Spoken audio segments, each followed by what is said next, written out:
Welcome to Washington Today on C-SPAN Radio for Friday, October 29th, 2021.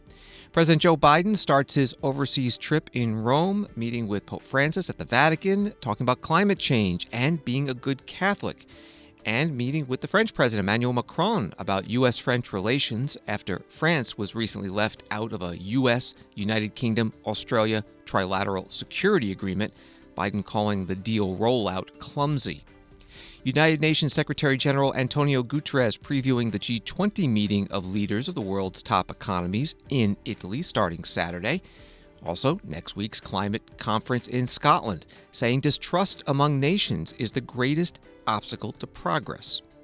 U.S. Inspector General for Afghanistan Reconstruction John Sopko suggesting U.S. officials who mismanaged the war and billions of dollars in aid over the years could be held accountable. Republican Congressman Adam Kinzinger of Illinois, vocal critic of former President Donald Trump, decides not to seek re-election. And a New York sheriff defends his decision to file a criminal sexual misconduct complaint against former New York Governor Andrew Cuomo without consulting prosecutors or informing the accuser. We start at the Vatican, where President Joe Biden and First Lady Jill Biden were greeted in the courtyard by Vatican officials and a line of Swiss guards standing at attention nearby, a U.S. flag flying over the doorway. Then into the Vatican for an audience with Pope Francis. CNN reports that President Joe Biden gave the Pope a deeply personal challenge coin during the trip, marking the gift with a moment of lightheartedness that nods to a long tradition in the U.S. military. In video footage provided by Vatican television, the two men were seen exchanging a number of gifts, including what's called a challenge coin, historically collectible pieces of recognition that originated in the military. Biden said the coin he handed Francis included insignia from the Signal Brigade unit in the Delaware Army National Guard, in which his son, Beau Biden, served as a captain. There's a tradition in America.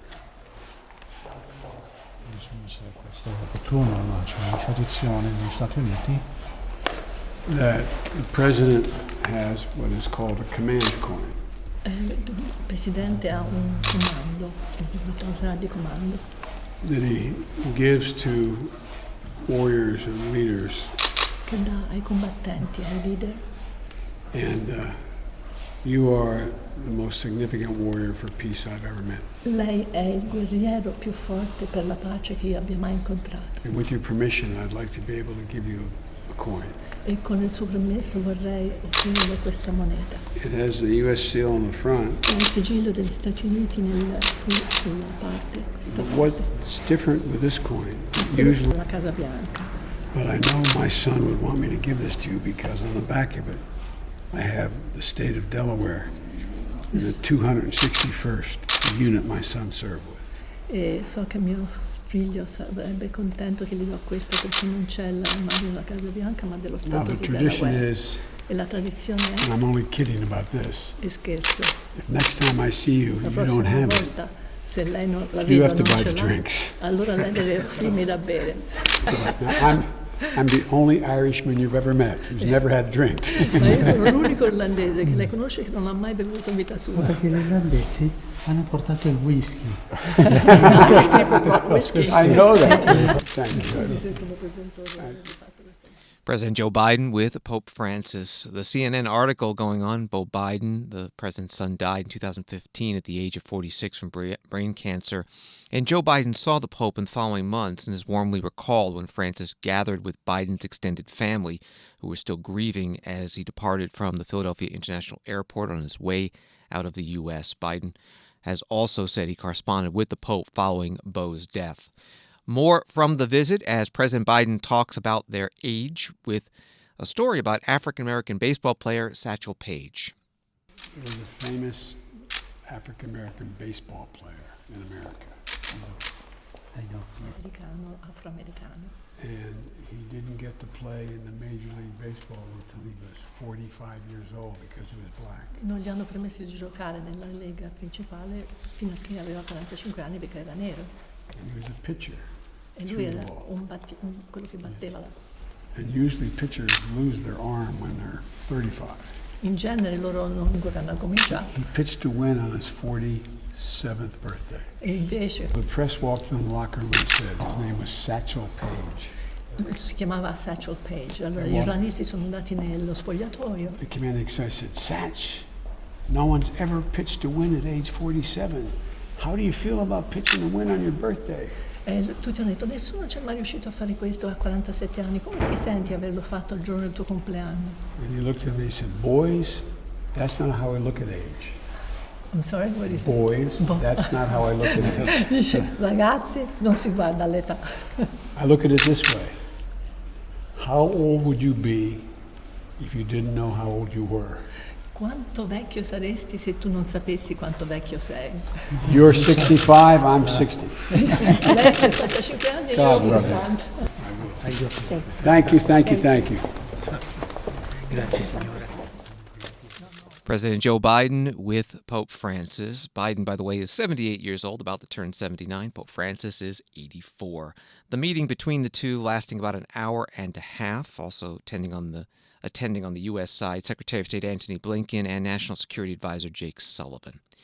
Joe Biden's next stop was a meeting with the Italian Prime Minister, and as the two stood side by side, reporters asked President Biden some questions. He confirmed he had spoken to the Pope about climate change, specifically the climate programs the president is seeking to fund in the big social spending bill that's before Congress.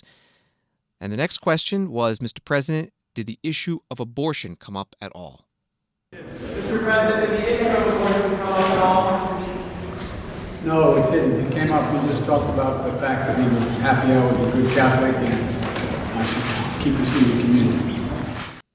Might be difficult to hear there. President Biden answering, no, it didn't come up at all. We just talked about the fact that he was happy that I was a good Catholic and I should keep receiving communion. President Biden also then asked if the Pope gave him communion today. He said no. And the president asked about if the two discussed the U.S. Conference of Bishops, and the president saying that was a private matter. The U.S. Conference of Catholic Bishops debated earlier this year whether politicians who support abortion rights should be denied the sacrament of communion. President Biden is the second Catholic U.S. president and often attends Mass at a church in his home state of Delaware. The other Catholic president, John F. Kennedy, also visited the Vatican, met Pope Paul back in 1963. Next stop in Rome for President Biden was a meeting with the President of France. As Fox News reports it, President Biden sought to smooth tensions with France during his first in-person meeting with French President Emmanuel Macron since the U.S. announced a trilateral agreement with the United Kingdom and Australia. The agreement is set to focus on developing Australia's nuclear-powered submarine capabilities, an effort France was working to undertake with Australia. Here are the two leaders with reporters. Is the relationship repaired? Yes. You're asking me? Yes. The answer is, I think what happened was, to use an English phrase, what we did was clumsy. It was not done with a lot of grace. I was under the impression certain things had happened that hadn't happened. And, I want to make it clear, France is an extreme value partner. Extreme. And a power in and of itself. So I don't know any reason. We have the same values. What did you think had happened that had not happened? I was under the impression that France had been informed long before that the deal was not coming through. I honest to God did not know you had not. But having said that, look, there's too much we have done together, suffered together, celebrated together, and valued together for anything to really break this up. And the world, look, we're at one of those inflection points in world history. Things are changing. Pieces on the board are moving. And it happens every from 50 to 75 years. It's happening. I want to be in the same board. President Macron.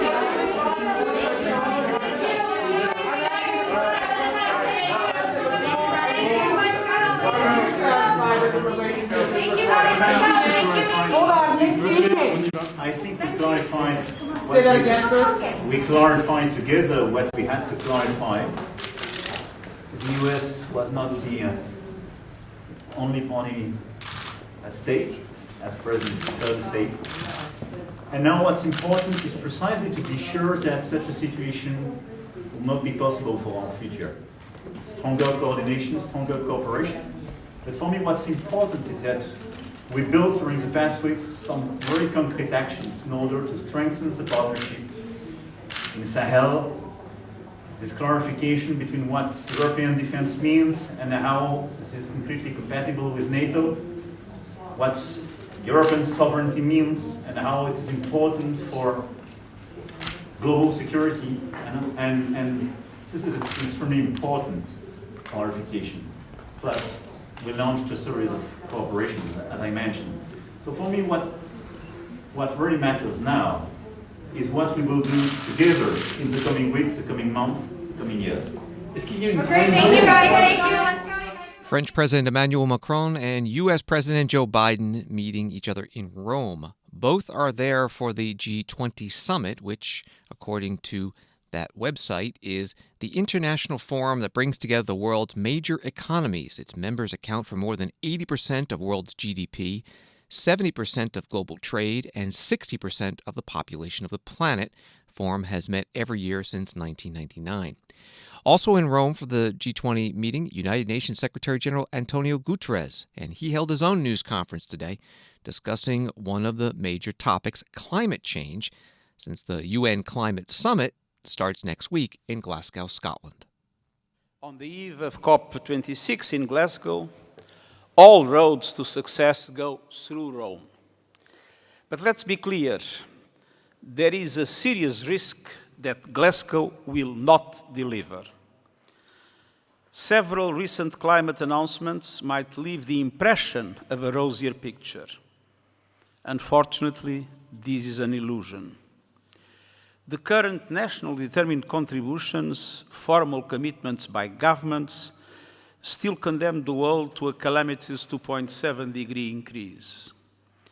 Even if recent pledges were clear and credible, and there are serious questions about some of them, we are still careening towards climate catastrophe. Under the best-case scenario, temperatures will still rise well above 2 degrees, and that is a disaster. Now, if we want real success and not just a mirage, we need more ambition and more action. And that will only be possible with a massive mobilization of political will, and that requires trust among the key actors. And today, trust is in short supply. There are serious questions of credibility. We see dangerous levels of mistrust among the big powers, among members of the G20, between developed and developing countries, including emerging economies. And so the most important objective of this G20 summit must be to reestablish trust by tackling the main sources of mistrust, rooted in injustices, inequalities, and geopolitical divides. United Nations Secretary General Antonio Guterres in Rome. The G20 summit starts on Saturday. As mentioned, climate change programs, a big part of the Build Back Better agenda, being pushed by President Biden and Vice President Harris. This from the Hill newspaper. The U.S. House on Thursday passed yet another short-term extension of highway and transit construction programs that are set to expire on Sunday in order to avert thousands of worker furloughs and halted projects. Lawmakers similarly passed a short-term patch a month ago when House Democrats were unable to clear the Senate-passed bipartisan infrastructure bill that would renew the highway programs for 5 years.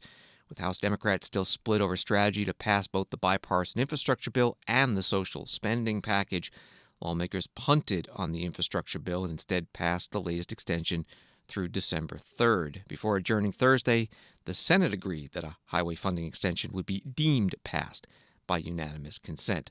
So the two bills now being pushed off till next week. Today, Vice President Kamala Harris telling Democratic grassroots activists she expects both bills will make it into law, the $1 trillion infrastructure bill and now the $1.75 trillion social spending bill. And now we have in front of us a historic opportunity in this very moment, in large part perhaps born out of a crisis that helped people see what was wrong in a very magnified way. We now have an opportunity with the bipartisan infrastructure deal to say, hey, get those roads and bridges fixed. Let's get high-speed internet to all those babies, all those kids who had to try and figure out how they were going to do online learning if they didn't have access or it was not affordable.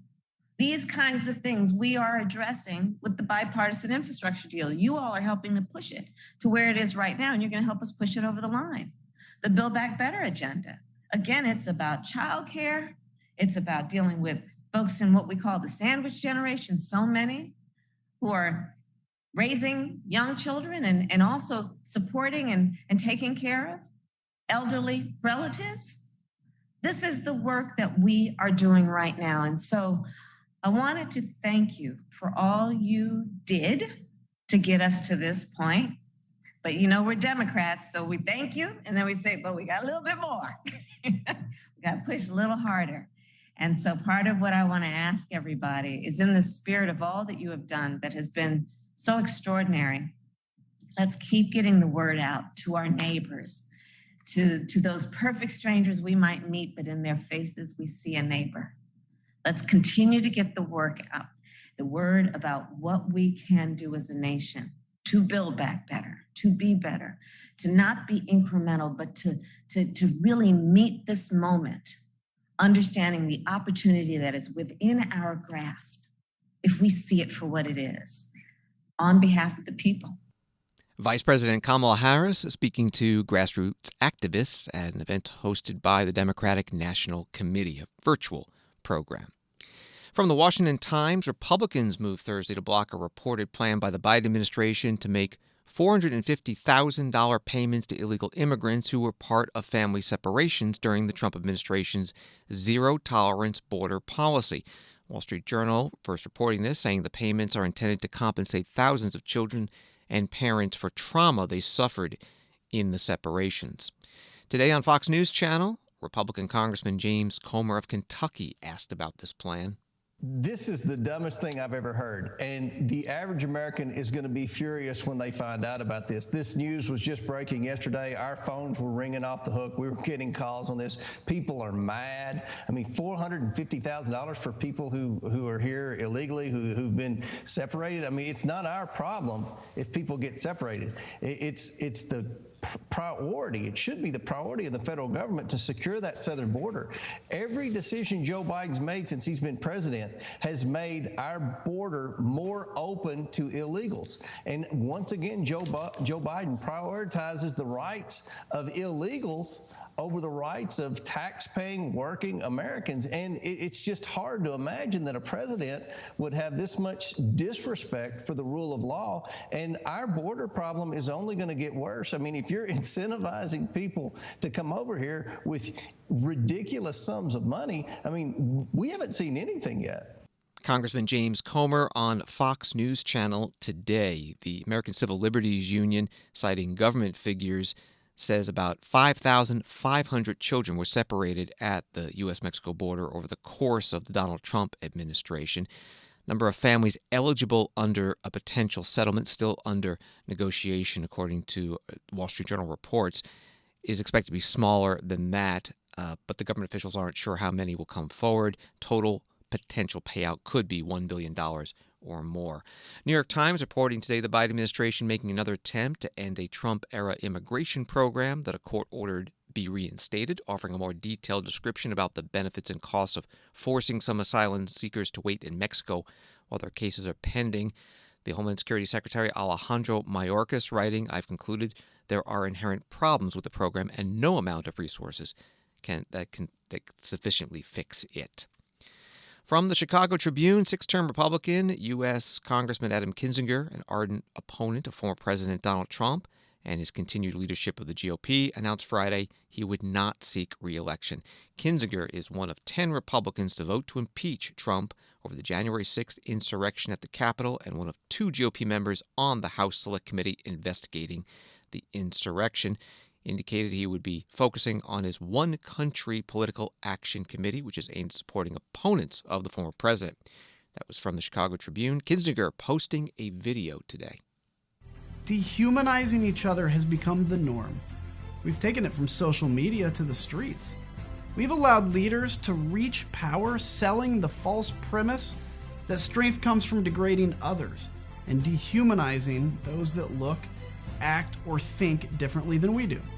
As a country, we've fallen for those lies, and now we face a poisoned country filled with outrage blinding our ability to achieve real strength.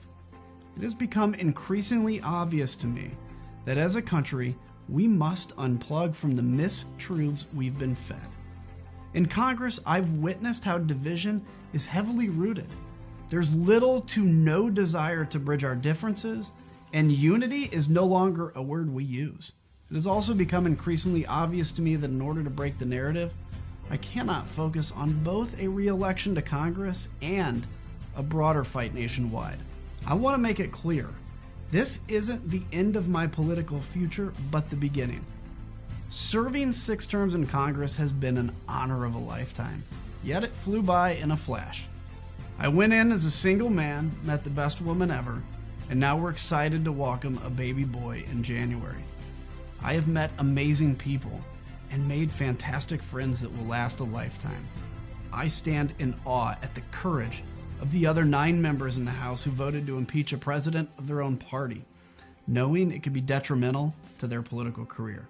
Most importantly, though, I admire those everywhere that put their country above their party in service to their fellow man. As a country, we need to remember who we really are, what we've achieved in our darker days, and what we've always fought for in a brighter future. I know I'm not alone. There's many Americans that are desperately searching for a better way. They want solutions, not more problems. They want action, not extremism. They want light, not darkness. And the sooner we do it, the better it will be for the land that we love. It's Congressman Adam Kinzinger, part of his posted video today announcing he won't be running for re-election.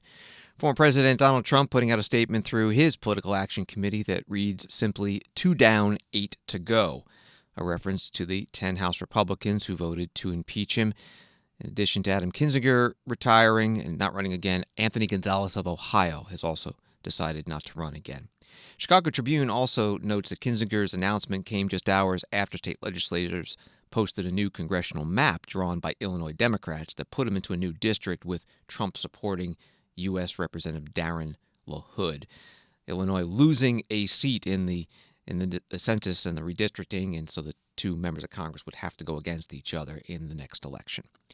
Up to New York, this from Spectrum News. Albany County Sheriff Craig Apple saying he was surprised at the speed of the release of the criminal complaint filed against Governor Andrew Cuomo, former governor, for forcibly touching, saying it came out at an accelerated rate. The complaint, a misdemeanor filed against Cuomo on Thursday in Albany City Court, accuses Cuomo of reaching under the blouse of a woman on December 7th, 2020, while at the Executive Mansion in Albany.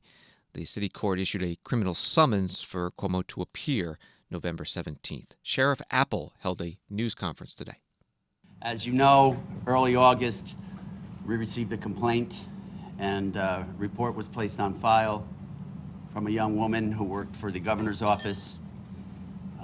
As I said, that following Saturday, our investigators were going to conduct a very comprehensive and methodical investigation.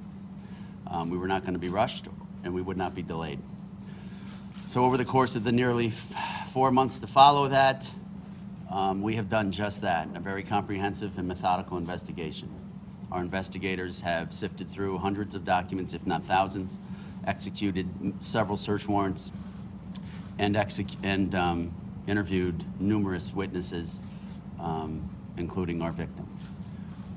As a result of all that information, a packet was sent down to Albany City Court for review. As a result of that review, a criminal summons was issued. I will back up and talk about the review. That's standard in police work. Drop the information off, they'll review it. If there's any questions, they can call. Normally takes a little bit of time. This came back at a relatively accelerated rate, kind of caught us by surprise as well. And needless to say, the document was then released to the media and posted online. So Sometimes in police work with investigations, things don't go how you want them. You got to be ready to pivot, and that's exactly what we did. So a criminal summons was issued. I would have liked to, at that point, had a deeper conversation with the district attorney. I would have liked to have reached out to Ms. Glavin, Cuomo's attorney, and explained what was going on. But needless to say, the document was signed, the document was leaked. So again, things don't always work out as planned. So that's where we are today. Mr. Cuomo is scheduled to appear November 17th in Albany City Court, at which time he will be processed and assumingly released. Craig Apple is the sheriff of Albany County, New York, who says on the merits of the case against Cuomo, we have an overwhelming amount of evidence. He mentioned Rita Glavin, the attorney for the former governor. She accuses Apple of seeking publicity, asking when's the sheriff's up for re-election. Also, New York Attorney General Letitia James, who oversaw an investigation into sexual harassment allegations against the former governor Andrew Cuomo by many women. Letitia James has announced today she is running for governor of New York. On Wall Street today, the Dow was up 89, Nasdaq up 50, S&P up 8. Some COVID news. Food and Drug Administration today authorizing the use of Pfizer and BioNTech's COVID-19 vaccine for children ages 5 to 11. Still needed is the Centers for Disease Control and Prevention recommendation before the shots can be given to those kids. A CDC advisory committee meets next week. And this from the Associated Press, barring an unforeseen breakthrough, intelligence agencies won't be able to conclude whether COVID-19 spread by animal to human transmission or leaked from a lab, officials said Friday, in releasing a full version of their review into the origins of the pandemic. Washington Today continues in a moment. Get C-SPAN on the go. Watch the day's biggest political events live or on demand anytime, anywhere on our new mobile video app, C-SPAN Now. Access top highlights, listen to C-SPAN Radio, and discover new podcasts, all for free. Download C-SPAN Now today.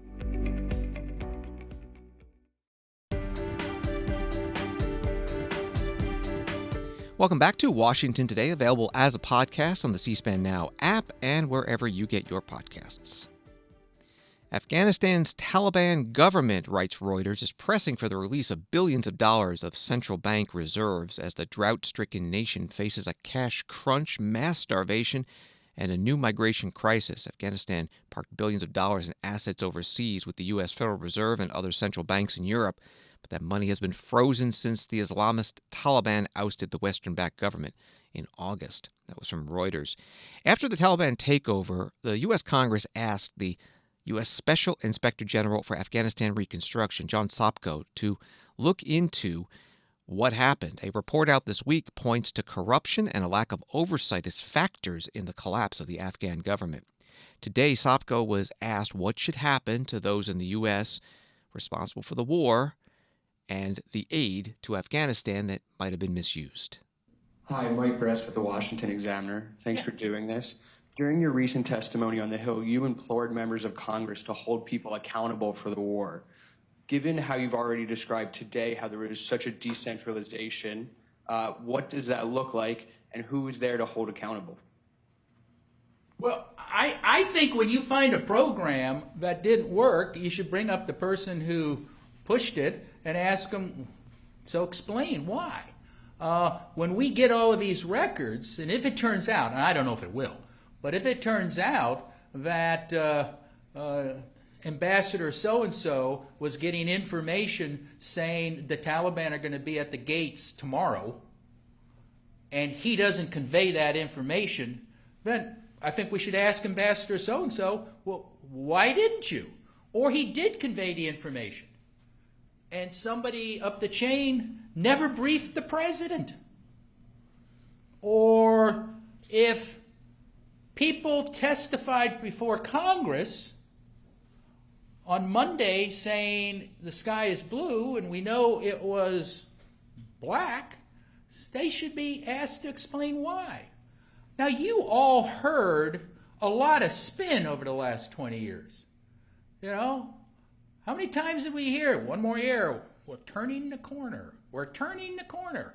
Okay, have you ever thought, after you get all the facts, 2016. General so-and-so testifies, we're turning the corner, 1 more year, success. If he was getting reports up to the day he testified saying the sky is falling, it's over, those are people who should be held accountable. Somebody should ask him, why did you testify to Congress that X was going to happen and you knew darn well it didn't? That's accountability. Everybody should be held accountable for what they say and what they do. And I'm not looking to put people in jail or embarrass them, but we got to understand, why did the system allow this? That's what I'm interested in. Why did they allow the spin to keep spinning? Even though so many mid-level, high-level people who worked in Afghanistan said it's a failure. That's all I'm trying to figure out. I'm trying to figure out, why did the system break down?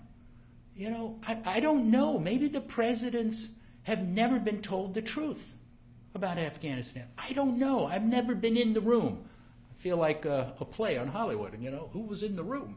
I mean, this is important for us. Don't you see, as Americans, this is important. If foreign policy is being determined not based upon facts, but upon hope, you know, hope is not a strategy. I don't care what people say. It is not a strategy. It doesn't work. You need facts, hard facts, provable facts. Now, many times you can't prove facts. You don't have the information. But our job is to see if there was credible information out there and how was it used. John Sopko is Special Inspector General for Afghanistan Reconstruction, also known as SIGAR, today at the Military Reporters and Editors Association Annual Conference in Arlington, Virginia. Another speaker at the conference, General Richard Clark, Commander of Special Operations Command. He, too, was asked about Afghanistan and the haphazard U.S. withdrawal. General Clark, thanks for being here. I'm James Meek with ABC News. To follow on Sean's question, during the evacuation in Kabul, former SOF veterans, Americans, in ad hoc groups worked very hard to shepherd Afghan Special Operations Forces, intelligence officers, and others out of the country and away from the harm and threat posed by the Taliban. They considered these their comrades and their brothers who made very desperate phone calls to countless Green Berets, in particular, and SEALs, and Rangers, and others. Help get us out. We will be hunted down. We and our families will be murdered. Those retirees answered the call. They formed ad hoc groups. But most asked a very blunt question, which was, where were the generals? Where were the commands? Where was SOCOM? Where was USASOC? Where was CENTCOM? In their perception, it appeared that the commands, particularly SOCOM, sat this one out. That individuals within the commands, your own command, asked their friends who were retired, in many cases, to help one of their friends, an Afghan. It was a private request often.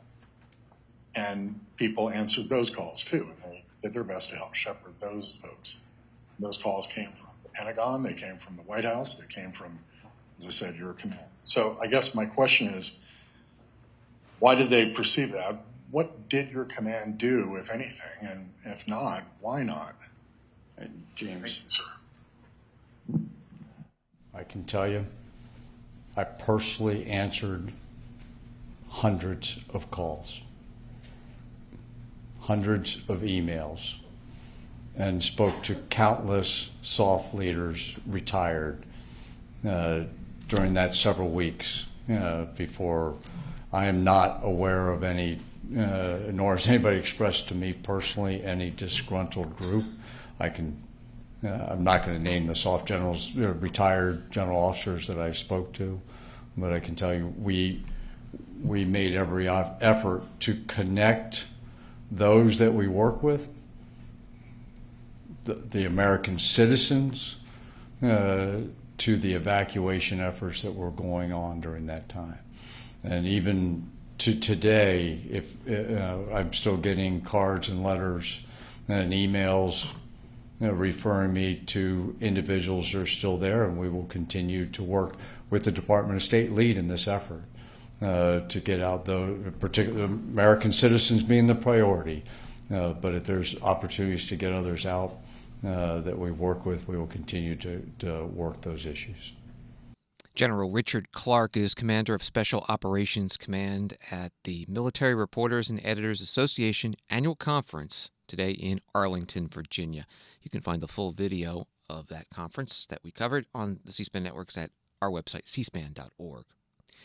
As Virginia is heading to the polls, Election Day next Tuesday, a hotly contested race for governor. This from the Associated Press. A. Linwood Holton Jr., Virginia's first Republican governor since Reconstruction and a crusader against racial discrimination, died Thursday. He was 98. Holton served from 1970 through 74, declared an end to massive resistance, Virginia's institutional defiance of federal orders to desegregate its schools. A moderate who raised taxes, he eventually fell out of favor with an increasingly conservative GOP he criticized as obsessed with cutting taxes at the expense of crucial services. That was from Associated Press. Current Senator Tim Kaine of Virginia, a Democrat, was Holton's son-in-law. C-SPAN interviewed both of them in 2016 when Senator Kaine was his party's vice presidential nominee. First, here is Senator Kaine on his father-in-law. My father-in-law, Linwood Holton, the first elected Republican governor of Virginia, I have no hesitation saying he is my political hero. He came back from being a submariner in World War II in the Pacific, and the first governor's election after he got back, it was like 8% of the Virginia electorate participated in the election. Why? It was a one-party state. There was a Democratic machine that was segregationist Dixiecrats that tried to run things, and using poll taxes and everything else, they kept people from being able to participate. Linwood came back and said, I've been fighting for democracy over in the Pacific, and I moved back to a one-party state. I'm going to try to build up a competitive two-party system in Virginia. And so he built up a Republican Party that was the progressive alternative to the segregationist Democrats. He ran for House of Delegates twice and lost. He ran for governor in 1965 and lost, all the while building the party. But in 1969, when he ran for governor, the NAACP supported him, organized labor supported him, he was elected governor, and within the first year he had integrated the public schools of Virginia. After all the Democratic governors preceded him had fought like hell to keep Brown versus Board from ever being implemented. And when he integrated the schools, he did it as an act of courage, as an act of principle, and he was basically frozen out of electoral politics thereafter in Virginia. He held one office for 4 years in Virginia. He was a 48-year-old ex-governor who tried to run for the Senate a few years later and finished third in a four-way primary on the Republican side. He couldn't even get the nomination because people were really mad at him about what he had done. Senator Tim Kaine, C-SPAN interview in 2016. We also interviewed Linwood Holton, who talked about how he grew aware of racial issues during his time in the Navy during World War II and then brought that with him into elected office. I remember now that African Americans who did serve in the military, and particularly in the submarine force where I was, it was always in a servant role. And I remember rejoicing when a specific African American was selected to go to whatever they call it, the radio school, to become a radio operator in the Navy. And I rejoiced in the fact that, yes, we're finally turning away from treating them as in a discriminatory way. We're giving them an opportunity to compete with everybody else on an equal basis. So how did you apply that as governor of the Commonwealth of Virginia and basically desegregating the schools in the city of Richmond and in the state of Virginia? I applied it because it had built up. By the time I was elected governor, I was able to put into my inaugural address a recommendation that Virginia quote, become a model of race relations based on a meritocracy of ability, and recommended that we follow that philosophy throughout my term, which we did. I hired the first professional African American to ever serve in the office of Governor of Virginia. Bill Robertson was a special assistant, and he was the first black professional ever to serve in that office. And I tried by example to have that go throughout the government of Virginia. And it was very successful. I think by the time I left office, hiring, and particularly in the governmental and Richmond area, was a black and white situation as opposed to the all-white domination that went before. Linwood Holton, a C-SPAN interview in 2016. The former Republican Virginia governor has died at the age of 98. The current Democratic governor of Virginia, Ralph Northam, saying of Holton, he showed a wistful state how to embrace the future, inviting us all to be touched by the better angels of our nature, in the words of President Lincoln, who founded the reforming Republican Party that Linwood Holton revered. C-SPAN is launching a new podcast focusing on nonfiction books. It's called About Books. And joining us now with more is the host, C-SPAN's Peter Slen, executive producer of C-SPAN's Book TV. Welcome, Peter. Tell us about this new podcast. Hey, Michael, thanks for having me on Washington today. Yes, C-SPAN and Book TV are launching a new podcast and a program which will air on Book TV called About Books. It's an insider's look at the publishing industry. We'll also look at bestsellers. We'll look at publishing trends. We'll have an insider interview each episode with a publisher, a bookstore owner, a reviewer, et cetera, somebody to help us better understand the publishing industry. Now, Book TV has covered the publishing industry for 20 years, as long as we've been on the air.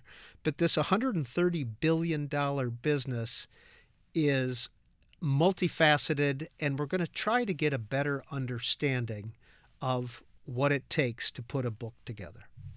When will the program air, and how can people find the podcast? Now, the podcast About Books will be available on Thursday evenings, and every episode of the program will air on Book TV at 7:30 p.m. on Sundays. C-SPAN has a new app. It's called C-SPAN Now. All of our podcasts are available on that app, including About Books, but you can also find all of the C-SPAN podcasts wherever you get yours. You have been the producer of C-SPAN's Book TV for a long time. As we move into a digital age, how popular still are books? You know, that's the question I get more than any other question. Are books still relevant in a digital world? The answer to that is yes. You have a longer form to put your ideas down in. People still buy books. In fact, book sales are up nearly 11% this year alone. Thousands of nonfiction books are published every year. So yes, people still want to feel, they want that tactile feel of holding a book in their hand or a Kindle. The people who put the books together have spent a year, 2 years, with this one project. They know their topic inside and out. They've put their thoughts on paper. It is a permanent marker of history. And that's kind of the importance of a book. Peter Slen, thank you very much.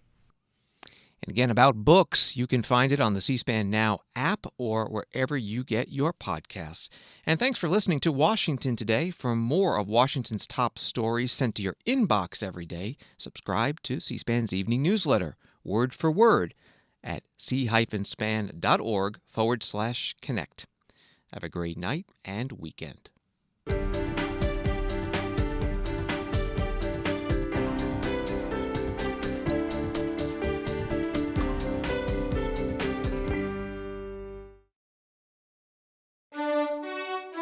C-SPAN's Washington Journal. Every day we take your calls live on the air on the news of the day, and we discuss policy issues that impact you. Coming up Saturday morning, R Street Institute's Chris Riley talks about the Facebook papers and growing tensions between Capitol Hill and big tech. And in our Spotlight on Podcast segment, Julio Ricardo Varela of Futura Media talks about his In the Thick podcast, which focuses on Latino politics and culture. Watch Washington Journal live at 7 Eastern on Saturday morning on C-SPAN or on C-SPAN Now, our new mobile app. Join the discussion with your phone calls, Facebook comments, texts, and tweets.